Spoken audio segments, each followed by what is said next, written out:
May 2023, Britain welcomes a new king and queen. Huge cheer going up. Wow. And there we are, that's why. Joining them on the palace balcony was Charles's youngest brother, Edward, and his wife, Sophie. I think Edward finds himself in a position that he probably didn't expect to be at. Go back a decade, and he was nowhere to be seen. There was no room for Edward and Sophie in those days. But it's clear from that balcony scene that he really is part of the core team now. Prince Edward is 14th in line to the throne and never expected to be a front-line royal. The youngest of the Queen's children, he had much less pressure put on him. But things didn't always go smoothly for the baby of the family.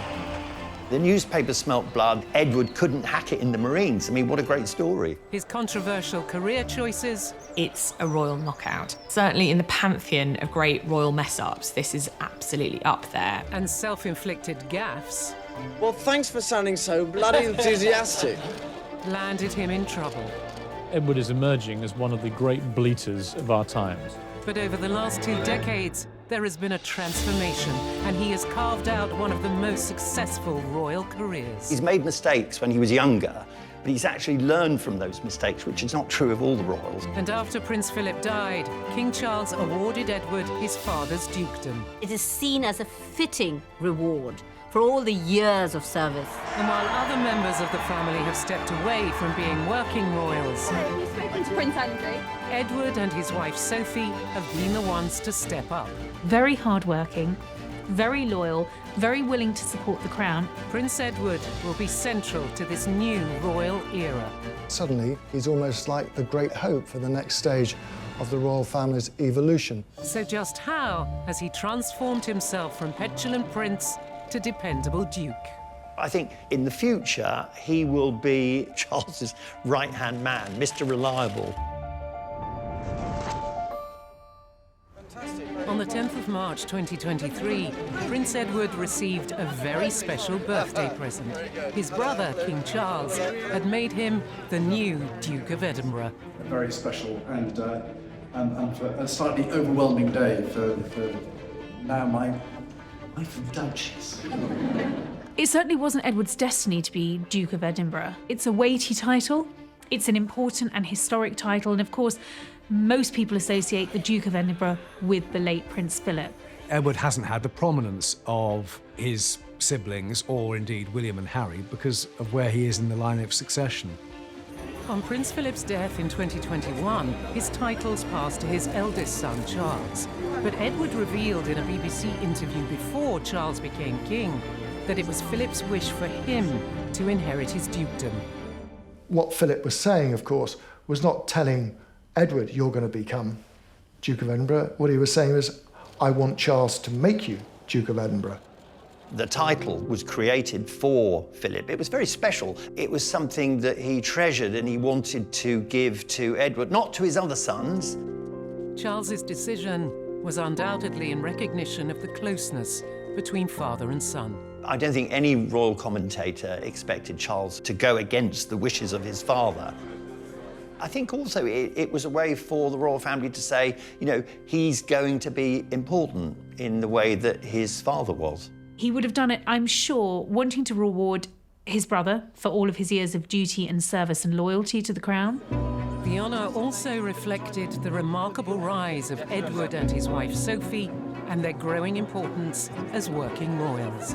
It must have been really difficult for Edward to give up his dreams, his ambitions to become a full-time working royal, but I do think it was the making of him. Go back to, say, the Queen's Diamond Jubilee, 2012. We all remember that. Who was up on the balcony? There was no room for Edward and Sophie in those days. And yet here we are now, and suddenly he's almost like the great hope for the next stage of the royal family's evolution. But Edward and Sophie haven't always found it easy being part of the firm. The idea that Meghan is the first person to have problems marrying into that family is obviously nonsense. When it was revealed that Edward was first going out with Sophie Rhys-Jones, he felt intolerable pressure and intrusion into their relationship and into his privacy. He's made mistakes, he's become the butt of numerous jokes, but he's come out of it. And with the death of the Queen and Prince Philip and the departure in recent years of so many senior royals, it is Prince Edward who has taken on ever more royal duties. Charles always wanted to slim down the monarchy, but it sort of slimmed itself down without him having to do anything. Everything changed, really, because of the Harry decision to go overseas and what's happened with the scandal over Prince Andrew. It's now imperative that we give this very senior, very important title to the prince who remains, the prince who isn't causing a problem, the prince who we can rely on. Edward and Sophie's strong partnership make them an asset to the new king. It's essential for Charles to have senior working royals like Edward and Sophie out there, front and centre, working hard, showing why the royal family is still relevant. And in the absence of Harry and Meghan, well, Edward and Sophie are the new Harry and Meghan. As a new chapter in the royal family begins, it will be Prince Edward, the late Queen's youngest child, who will be thrust into the limelight. When he was born, he was third in line to the throne. It was never very likely that he was ever going to have this major role. But all that has changed in the past couple of years. He's pretty hardworking and has just gotten on with the job quietly without making too much fuss. But that wasn't always the case. There were many disasters in his younger days as he grew from a pampered prince to an unpopular royal. Royal princes don't leave the military, they do their duty, but Edward didn't. If there is one cringe moment in the history of the modern British royal family, it's a royal knockout. On the 10th of March 1964, a small but expectant crowd gather at the gates of Buckingham Palace. About an hour ago, we got the first news that the Queen's fourth baby might be born tonight. At 8:20 p.m., the news that they had been waiting for arrived. Prince Edward, her youngest child, had been born. The Queen always referred to Andrew and Edward as her second family. When the Queen came to the throne, of course, she was a young woman with 2 young children.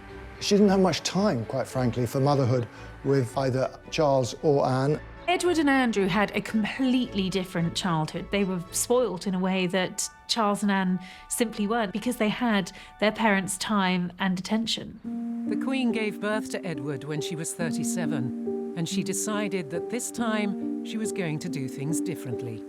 She knew that this was going to be her last child, and she wanted to enjoy his childhood and those early years as much as possible. He probably did get special treatment, but the baby of the bunch always does, don't they? And when it came to advice about parenting, it's claimed that the Queen got some of her information from an unusual source. The Queen was also someone who was an avid reader of women's magazines and took huge interest in new ideas. She wanted Prince Philip there at the birth, and he, as the modern man that he was happy to agree.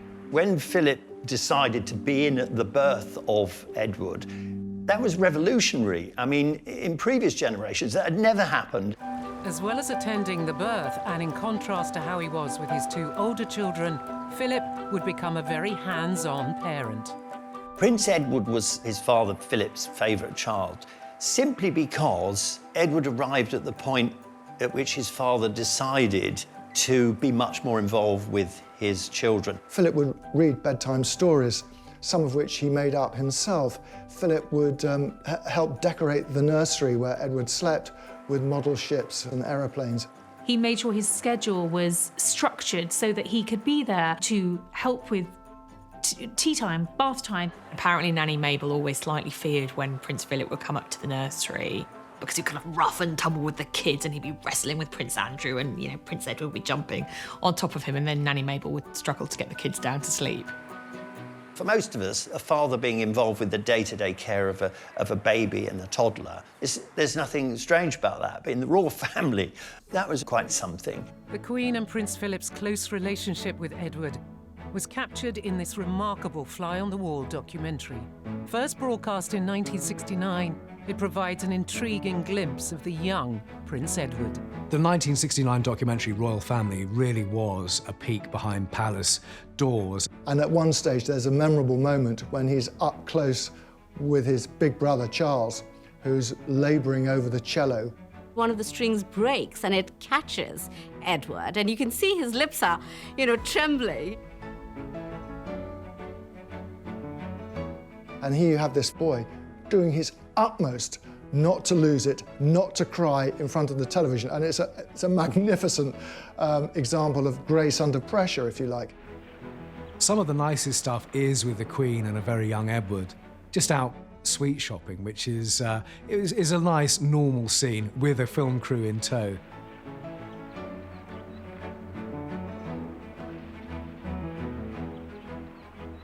The takeout from it, for a lot of people, was how normal and well-adjusted Edward had been, and I think that's a lot to do with the fact that Philip and the Queen spent much more time with him as he was growing up. The documentary also showed the close bond between Edward and his father. The royal family documentary was a ratings hit and was seen by more than 30 million people. However, some felt it had been a mistake to grant such unprecedented access. I believe it was a strategic mistake. It was the beginning of the end of any kind of magic. The big debate over it is the mystique. Do you think there should be any mystery about the royal family? And once you sort of open the door, can you ever really shut it? Once you let daylight into that magic, it is a slippery slope. Concerns that the documentary may have diminished respect for the monarchy meant it has not been rebroadcast in its entirety for over 40 years. Edward's next public performance would be in 1972 when he started prep school. Andrew wasn't a great success at school, but Edward actually was. He was quite academically bright. The Queen had had to leave the education of Charles and Anne in the hands of others, but she was determined to be more involved in Edward's schooling. Heatherdown Prep School was near Windsor, so he could see his mother, the Queen, more often. The Queen suddenly found herself going regularly to school meetings to meet his teachers, collecting him at the weekends, driving him there and back. I mean, highly unusual for a monarch to have done anything like that. Edward's prep school started his lifelong love of the theatre. It was whilst he was at Heatherdown that he apparently caught the acting bug. He appeared in a school production of The Wind in the Willows, and he played Mole, and he got very warmly applause led by the Queen. He seemed to have gone down a storm, and so he was seen as a bit of a rising star in the family. After prep school, Edward followed his older brothers to Gordonston, his father's former public school. And controversially, Edward was accepted into one of the country's top universities. He got into university having scraped through 3 or 4 A-levels. I mean, he didn't have what would be the normal threshold to get into Cambridge. It's fair to say that the royals don't have to go through the clearing process like the rest of us. They definitely get special treatment. At Cambridge, Edward threw himself into student life. He was active in the University Drama Society and organised the Student Rag Week. Anyway, you're in good company today. You have probably the most professional crawlers in the world standing in front of you. He wasn't massively academic. Where he really excelled was on the stage. I think Edward was a competent actor rather than someone who was going to be marked out as a potential Hollywood star. And despite his love of the arts, the career Edward decided on after university was to join the Royal Marines. Edward, from the earliest, from when he was, he was probably sort of 8 or 10, he was absolutely adamant that that would be his military career. There was a real sort of sense of that naval tradition in the men of the Mountbatten-Windsor family. The royal family is a military family, and specifically a naval family. The Royal Marines, of course, are the fighting soldiers of the Royal Navy. Edward was very athletic and very sporty, so on paper, he was absolutely perfect for the Marines. The Royal Marines had sponsored Edward's tuition at Cambridge on condition that he serve 5 years with the regiment. But much to everyone's surprise, Edward quit after just 4 months. His decision to quit was very, very controversial. Royal princes don't leave the military, they do their duty, but Edward didn't. His training officers had no doubt he had the physical strength and resource to complete what is said to be the hardest military training in the world. The truth is he wasn't enjoying it, not because he couldn't do it, but because he couldn't enjoy everything else that went with being with the Royal Marines in Devon. What was required of him to be absolutely devote yourself all in to become a Marine was just for him and in antipathy to being a prince. Edward's decision to leave the Marines prompted a storm of criticism. The newspaper smelt blood. Edward couldn't hack it in the Marines. I mean, what a great story. And it wasn't just the national tabloids that were outraged. He was ridiculed by his former Marine colleagues who just called him soft and thought he wasn't up to it. And he had a bit of a tough time within the royal family too. It was the Queen who apparently viewed it in a very, very dismal light. She said she thought it was a dereliction of duty. Although he had disappointed his family with his decision to leave the Marines, Edward received support from an unexpected quarter. This was deeply personal for Prince Philip because he was Captain General of the Royal Marines. It was well reported then that Philip, in particular, was furious with his son, that he'd sort of let him down and let the family down. In fact, the opposite was true. Edward's father found a very public way to show his support. Just days after Edward had left, father and son were pictured going to church together at Sandringham.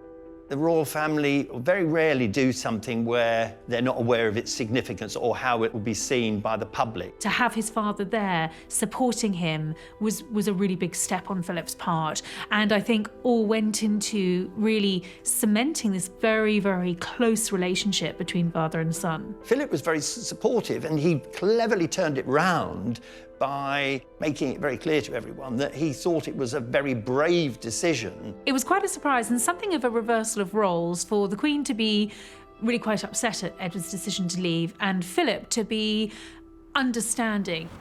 If Edward's dropping out from the Marines was unprecedented for a member of the royal family, what he did next would break even more royal conventions. After Edward left the Marines, I think because he was a bit of a lost soul, he thought, I've got to do something, a spectacular, something big. I think Edward was struggling a little bit to find a purpose, to find a role. Edward decided to produce a television charity event involving his family and various celebrities. It's a Royal Knockout in 1987 was Edward's sort of first real foray into TV production. Edward decided that he, Prince Andrew, the Duchess of York, Fergie, and Princess Anne would captain 4 teams that would compete against each other at Alton Towers, all dressed up in Tudor regalia. The idea was to have some fun, some silly competitions based on It's a Knockout, which was a big TV hit in the 70s and 80s. It's a Royal Knockout was watched by 18 million people in the UK and made £1.5 million for charity. But it was not the success Edward hoped for. If there is one cringe moment in the history of the modern British royal family, it's a Royal Knockout. Certainly in the pantheon of great royal mess-ups, this is absolutely up there. If you want to remove the mystique of the royal family, get them dressed up in fake medieval costumes and then have a big knockabout competition outside in the pouring rain. It just had PR disaster written all over it. But worse was to come in the interview after the filming. First of all, I have to apologise if I go to sleep in the middle of this. When Edward was met by a less than enthusiastic press pack. He'd invited the press and the media to come along because he thought we'd all write wonderful, glowing pieces about what a brilliant idea this was. But unfortunately, when we got there, we were barred from actually seeing anything. I know the captains have enjoyed themselves. I only hope that you've enjoyed yourselves. Have you? Well, thanks for sounding so bloody enthusiastic. What have you been doing in here all day? Haven't you been watching it? Yeah. What did you think of it? Thanks. I thought it was great. Then the royal walkout. He is reported to have said as he left Alton Towers, one of these days you lot are going to have to learn some manners. And of course, that forever became the story, the petulant prince who throws his toys out of the pram. It did present an extraordinary insight into Edward's character at that time, and the pratfalls of being a member of the royal family and getting involved in light entertainment. It's a royal knockout provoked a storm of negative publicity, but things got even worse when Edward started his own TV production company. Over the next decade, he would continually be in the papers for all the wrong reasons. Ardent Productions, in many ways, was the peak of the embarrassing things that Edward did. It was just hopeless. And while Edward's career lurched from one PR disaster to another, he was at least luckier in love. Edward and Sophie were friends for many years before they fell in love. We managed to have a good laugh about things most of the time. And we happen to love each other, which is the most important thing. In June 1999, Prince Edward married his long-term girlfriend, Sophie Rhys-Jones. Among the thousands of people lining the streets are visitors from all over the world. I think the world had an expectation of what this wedding was going to look like, having seen Diana and Charles's at St Paul's, having seen Sarah and Andrew's. It was at St George's Chapel at Windsor Castle, which we now know also. You know, Harry and Meghan got married there. Charles and Camilla had the blessing there. They did set a precedent. I think, you know, in a way, they're kind of trailblazers for more modest events. Edward and Sophie might have had a reason for wanting a different kind of royal wedding. They opted for a much quieter wedding, and I think that was partly because they were already thinking, we want to have a life partly in the royal family, but also outside the royal family, so we're not going to make this a huge thing. Edward and Sophie were friends for many years before they fell in love.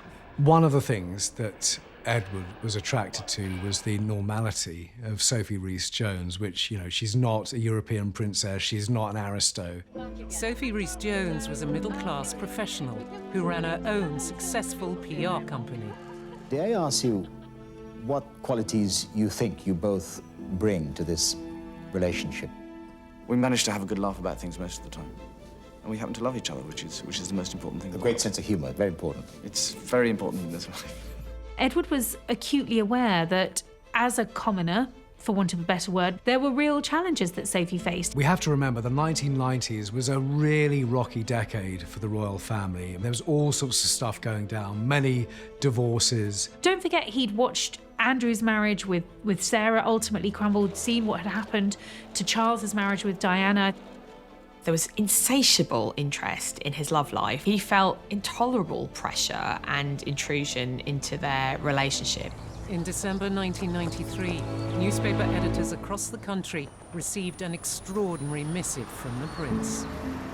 Edward wrote a very heartfelt letter to the press, in quite restrained terms, just asking that his private life and Sophie's private life should be treated as private. I'm taking this unusual step of writing to you directly in the hope of stopping your reporters and photographers from destroying that part of my life that I'm entitled to regard as private, and more importantly, Sophie's life.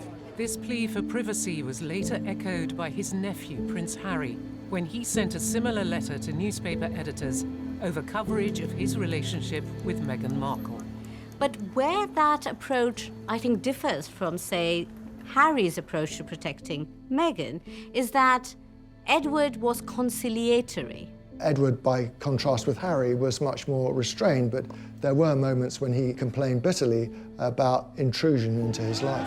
Edward and Sophie dated for several years and had to contend with relentless media pressure to announce their engagement. Edward sort of said he didn't want to hurry into it. He wanted to make sure that Sophie knew this was the life that she wanted to live, because it is a life that involves sacrifice. When he was pressed once by the journalist to say when he was going to pop the question to Sophie, he just snapped at them. I'm not saying anything at all. I'm going to keep quiet, and if everybody stops asking me the question, then who knows what might happen.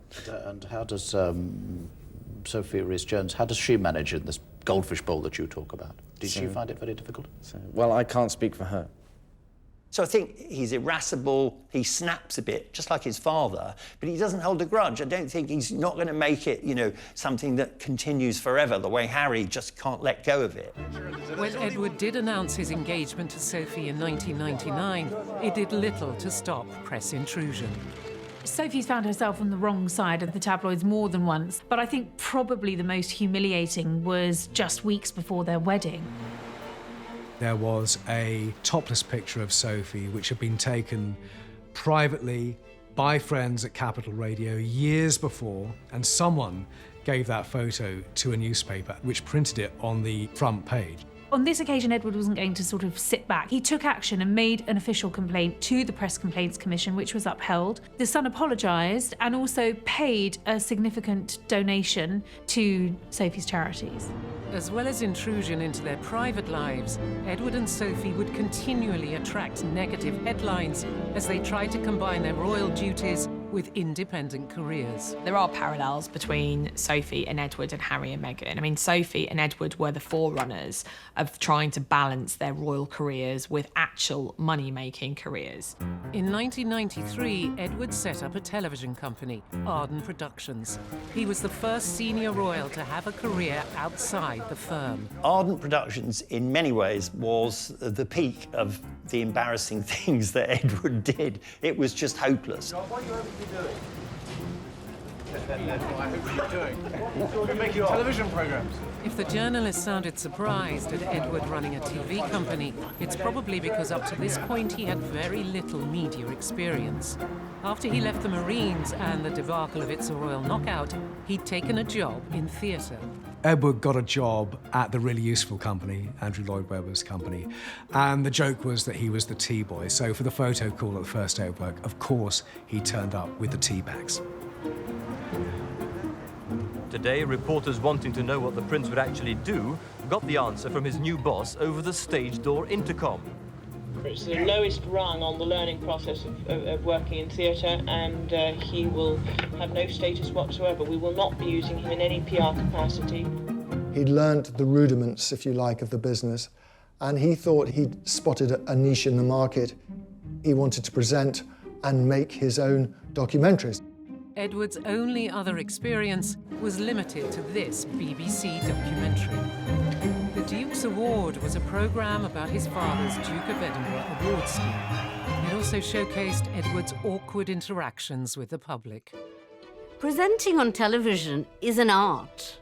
Edward clearly had very little of that. You can't be, on the one hand, matey Edward and the Queen's son with all the stars and honours that go with it on the other, and I think that was another problem that he had. He was trying to straddle two worlds. And it wasn't just Edward's presenting skills which created problems. He promised at one point that he wouldn't use his royal connections to make any films or TV shows. The problem for him was that people were only commissioning or only wanted to commission programmes about the royal family. In fact, he made a great series of programmes that were entirely based on the royal family and his connections.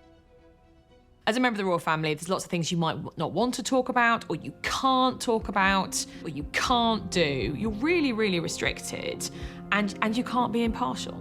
As his career in television struggled to take off, Edward faced increasing criticism that he was using his royal status to try and help his ailing business. You would have thought he would have got plenty of work being the Queen's son and would have been able to win any number of contracts. It didn't stand in his favour. He wanted it to work, he needed it to work, and he became increasingly frustrated when it didn't. Obviously, that was one of the great issues. Was he exploiting his royal family connection to make money? And on the surface, it seemed almost certainly he was.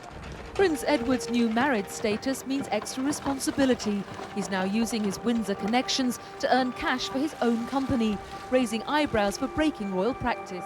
Edward is emerging as one of the great bleaters of our times, and he is inheriting his father's mantle for putting his foot in it. Following this week's barrage of press criticism, he and the Countess of Wessex will have to tread extra carefully to show that they do know where to draw the line between private and royal business. And it wasn't just Edward, it was also his wife Sophie, who had a PR company, and there were questions being asked about how she was using her name, which raised a lot of unease within the royal family.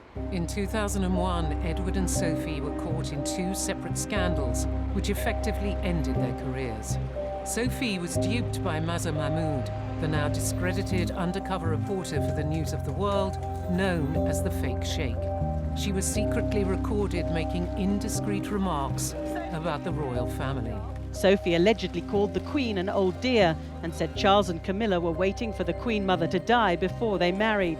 While these alleged remarks were embarrassing for the royal family, it was Sophie's insinuation that her royal ties were good for business that was the most damaging. It's this comment which has caused particular concern in royal circles. It's known Prince Charles had previously warned about Sophie's potential conflict of interest.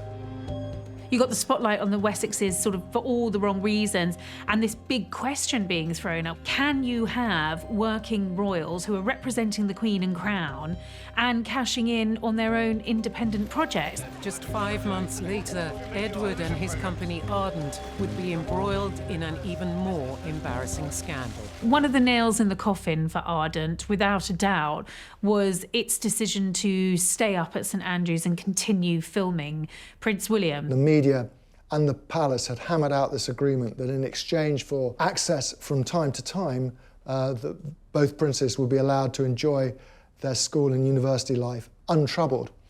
Somehow, Edward didn't get the memo. The world's media were invited to film this footage of Charles and William at university, after which the press and photographers left St Andrews. The university says it was Prince William who spotted the film crew on the campus. They were ordered off and a complaint lodged with Prince Edward, but the camera team later returned to film near the student residence. And when Charles found out, he absolutely hit the roof because, of course, it went against that agreement that he had with the press. Well, it's all incredibly funny, isn't it? I mean, here you have the national tabloid press staying well away from William, honouring every agreement and pledge, only to have his privacy invaded by Uncle Edward. And it was an absolute humiliation, and one really from which Ardent never recovered. Do you have anything to say, sir, about your company? No, I haven't. Thank you very much. Thank you very much indeed. No, we've said all that's been said, and I don't think there's any need to say anything more. Thank you very much. At the beginning of 2002, it was announced both Edward and Sophie would be giving up their careers to become full-time working royals. Edward made the surprise announcement at the start of the Queen's Golden Jubilee. The Queen effectively asked Edward and Sophie to give up their careers and to become full-time working royals. And as an effective sweetener, she gave them £250,000 in compensation, if you like. I always knew in the back of my mind that one day things would have to change. Well, that day has come. And it's not just for me, but also for my wife. I think you can draw parallels, absolutely, with the Sussexes. Harry also wanted to strike out, do things a little bit differently, and just as Edward found, these parameters are quite rigid. They don't really budge, and kick against them too hard, and you get badly wounded in the process. Some observers believe returning to the royal fold has strengthened Edward and Sophie's relationship. Next year, Edward becomes the first of the Queen's children to celebrate his silver wedding anniversary. I think it's hugely significant that Edward is the only one of the Queen's children not to divorce. She ultimately had to give up that independence in order to make this marriage work, in order to become a successful working royal. Queen Elizabeth regarded that marriage was a marathon, not a sprint. And so the fact that Edward and Sophie's marriage has endured and seemingly a happy marriage was a source of great happiness to her.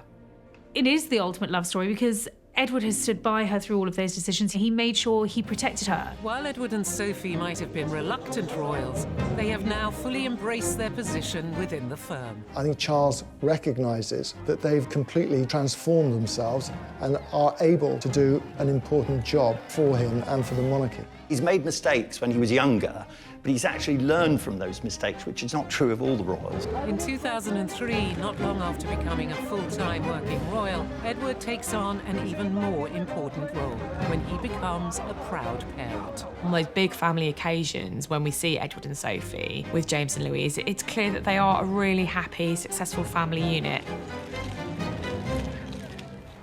King Charles III's coronation, and joining him on the palace balcony, the royal family, the embodiment of this new era. That was a balcony of working royals. It really thrust a fierce beam of light, if you like, on Edward and Sophie. They're supporting the king. They're joining those key players centre stage. Edward's been the understated royal for so many years, but it's clear from that balcony scene that he really is part of the core team now. Edward also secured a prime seat at the coronation concert and was happy to join in the laughter when surprised by an unexpected guest. Good evening, Your Majesties. Good evening, Windsor. Kermit the Frog popped up. It showed that Edward's got a really good sense of humour. He's very up for taking the mickey out of himself. And I think we sort of associate Edward with somebody who could take a joke, having been the butt of one so many times in the past.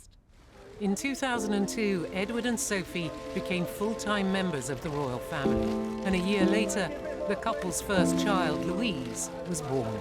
Sophie had been rushed to hospital for an emergency caesarean, while Edward was abroad on royal business. I've seen Sophie, she's doing well. She's also had a bit of a fraught time with it, but she's recovering well, I'm glad to say. I think Edward, as much as possible, has tried to be a very modern dad. Of course, he couldn't be there for his daughter's birth, but he absolutely was there for his son's birth. Edward and Sophie's second child, James, was born 4 years later in 2007. And Edward seems to have been determined to be a very hands-on parent.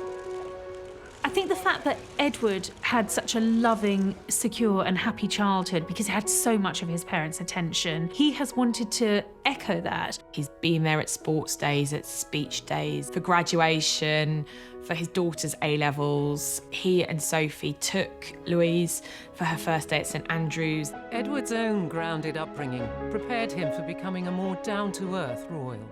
One of the remarks he once made was, "I want to be treated for what I do, not for who I am." Edward and Sophie are relatable in a way that most of the other royals are not, simply because he makes it very clear that ordinary life appeals to him.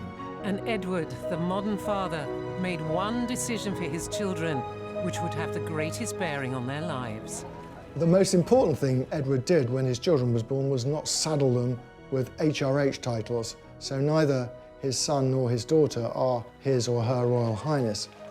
Edward's role as a parent is really interesting because I think he is trying to enable his children to do what he was unable to do. He took a leaf out of his sister Anne's book, who famously gave Peter and Zara Phillips, her two children, no title at all. It enabled them, and it continues to enable them, to have very straightforward, ordinary lives. And he wasn't afraid to show his emotions when family tragedy struck. We remember how he spoke after Prince Philip's death, very warmly about his father. It's been a bit of a shock. However much one tries to prepare oneself for something like this, it's still a dreadful shock, and we're still trying to come to terms with that.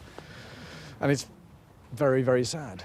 Clearly, it was a very dear relationship with Edward. Becoming the new Duke of Edinburgh was part of that public expression. I think there is no one who had more influence on Edward than his father, Prince Philip.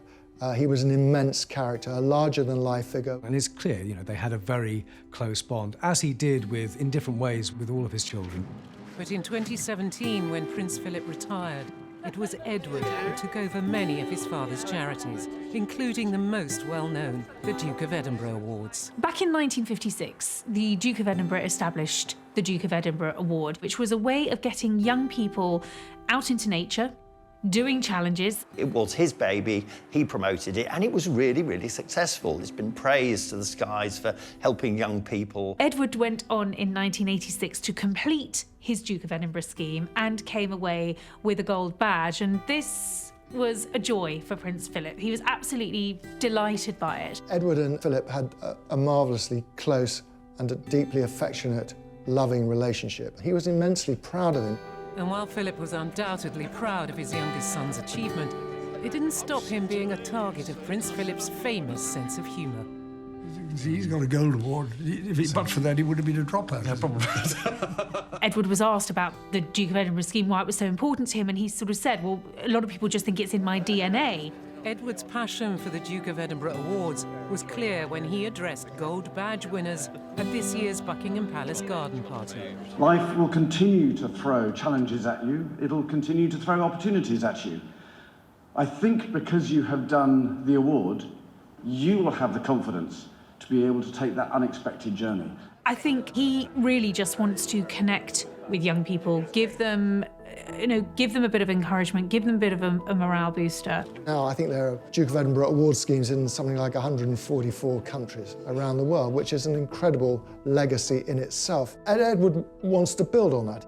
It was a source of huge pride to his father, Prince Philip, that Prince Edward had worked so tirelessly and so hard to promote this charity and cause for young people around the world. I think he wants to honour his father's memory as best he can, and he carries the responsibility of ensuring that his father's greatest gift to this country continues. Edward has certainly come a long way since his early mistakes, and is making a positive contribution within Charles's modern monarchy. Charles needs Edward and Sophie to do the humdrum royal engagements. Queen Elizabeth had 600 royal patronages. None of those have been reallocated. There's no way that all of those can be taken on by various members. Edward will take them on. Actually, look at him today, and alongside the Duchess of Edinburgh, they are now in the press for all the right reasons. We're talking about their work. We're talking about the important sort of spotlight they're putting on young people, on how they're supporting the king. In March 2023, Charles awarded Edward their father's dukedom. And at Trooping the Colour, the king's first official birthday, it was his brother, Prince Edward, who was by his side. They've barely put a step wrong since they became full-time working royals. He's managed to create an aura around him that he's a safe pair of hands. He's reliable. It's essential for Charles to have senior working royals like Edward and Sophie out there, front and centre, working hard, showing why the royal family is still relevant.